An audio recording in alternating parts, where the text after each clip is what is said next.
एक चीज़ मैं आपको बता दूँ, जो भी एस्पिरेंट सेंट्रल गवर्नमेंट की यहाँ पर तैयारी कर रहे हैं, मैं बात कर रहा हूँ सेंट्रल गवर्नमेंट की, वहाँ पर आपकी जो वैकेंसीज़ की नंबर होगा इफेक्ट होगा 8 पे कमीशन में। अभी बहुत सारे फिटमेंट फैक्टर वहाँ पर आ रहा है, जो फिटमेंट फैक्टर निकल कर आ रहा है 1.92 दैट इज़ ओके, बट जब ये फिटमेंट फैक्टर अगर 2.86 जो कि यहाँ पर दिया गया है सरकार को कि ये अप्रूव करो, अगर ये अप्रूव्ड होता है तो स्टार्टिंग सैलरी ऑफ ए फौजी, starting salary of a central government will be go to 70-80,000, 70-80 हज़ार रुपये सिर्फ स्टार्टिंग होगा। जब वो लड़का 15 साल 20 साल सर्विस करके आएगा, 1.5 लाख उसकी सैलरी होंगे। अब मान लीजिए मैं एक कैंडिडेट हूँ जो 10-12 साल से काम कर रहा हूँ। अब मेरा जो सैलरी अभी बनता है 70,000 के आसपास बनता है, और वो जब 2.86 की फैक्टर लगेगा वो 1.5 लाख सीधा चला जाएगा। कितना? 1.5। ठीक है, आप बोलोगे सर इतना सैलरी थोड़ी जाएगा। देखिए, वो जाना नहीं जाना वो बात अलग है, क्योंकि हम सिर्फ 2026 की नहीं सोच रहे, 10 साल तक पे कमीशन भी नहीं आएगा तो 2036 तक सोच रहे। हो सकता है 2.86 अप्रूव्ड हो जाए, तो होने के बाद अगर मेरा सैलरी यहाँ से स्टार्टिंग 2026 से 1.5 लाख होगा, क्या मैं पेंशन जाऊँगा? क्या मैं ये नौकरी छोड़ूंगा? इट इज़ वेरी डिफ़िकल्ट कि मैं नौकरी छोड़ दूँ, क्योंकि इतनी सैलरी मुझे सिविल में मिलेंगे नहीं, और सिविल में भी जाके बहुत ज़्यादा कंपटीशन है। ज़्यादातर फौजी इसलिए नहीं जाते कि ज़्यादातर कंपटीशन है, लेकिन वैकेंसीज़ काफ़ी रहता है।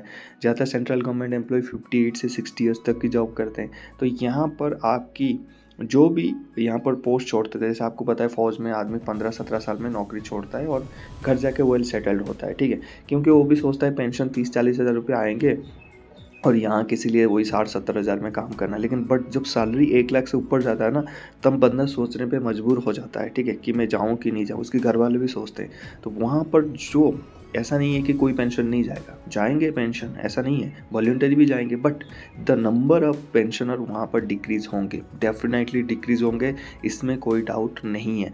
जहाँ पर मान लीजिए 1 लाख हर साल पेंशन जाते हैं, तब जाके आपकी वैकेंसीज़ 1 लाख खाली होता है, तब निकलता है। आप क्या सोचते हो कि आपकी वैकेंसीज़ मन में आ जाता है क्या इतनी वैकेंसीज़ निकाल दो? नहीं, द नंबर ऑफ पेंशनर जो अगले 2 साल में, 2.5 साल में, 3 साल में जाने वाला है, उनको कैलकुलेट किया जाता है वॉलंटरी एंड बोथ जो कलर सर्विस होता है जो कंप्लीट करके जाता है, उसके हिसाब से आपको वहाँ पर 1 साल पहले वैकेंसी देते हैं, ताकि आप ट्रेनिंग करके वो पोस्ट आप अख्तियार करो, वो पोस्ट कम ना पड़े, ठीक है?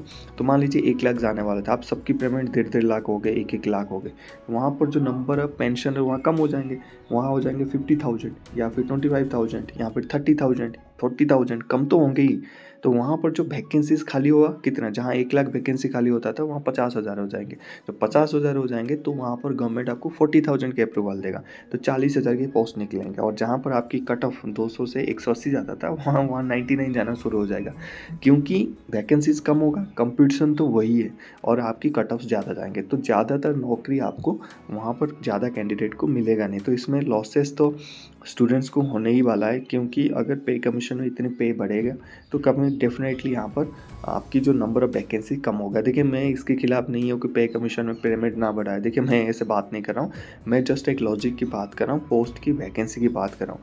बाकी हम सारे सेंट्रल गवर्नमेंट एम्प्लॉय हम चाहते हैं हमारे परिवार खुश रहे, अच्छा डेवलप करे। आज की डेट में ज़्यादातर रेट्स बढ़ रहे हैं, तो उसी हिसाब से उनके साथ में कदम मिलाएंगे। तो सैलरी तो चाहिए, ठीक है, जो भी कैंडिडेट यहाँ पर नौकरी मिलेगा आपके लिए भी अच्छा है। 60-70 हज़ार 80 हज़ार से आपकी स्टार्टिंग सैलरी होगा, आप जब जाएंगे 2-2 लाख की आपकी सैलरी होगा।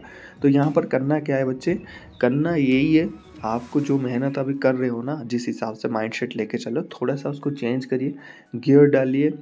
पढ़ाई में हमारा मेंटरशिप भी चलता है, आप मेंटरशिप भी हमारा ज्वाइन कर सकते हैं, Telegram army sir official join कर लेना, वहाँ से हमें पूछ सकते हैं, ठीक है?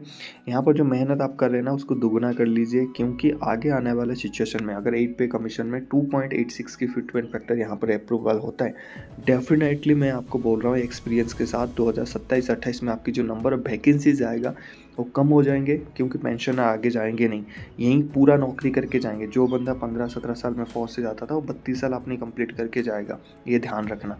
अगर वो कंप्लीट करके जा रहा है, वैकेंसीज खाली नहीं हो रहा है, तो प्रमोशन भी फास्ट नहीं होगा, प्रमोशन भी स्लो हो जाएगा, और दूसरी बात आपकी वैकेंसीज भी उतना ही कम हो जाएगा।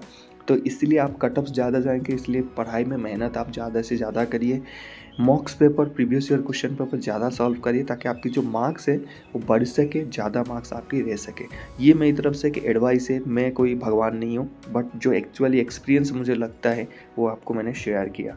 बाकी आपका क्या कहना है इसके बारे में नीचे डिस्क्रिप्शन में, कमेंट सेक्शन में बिल्कुल छोड़िए। मिलते हैं नेक्स्ट टॉपिक में। जय हिंद।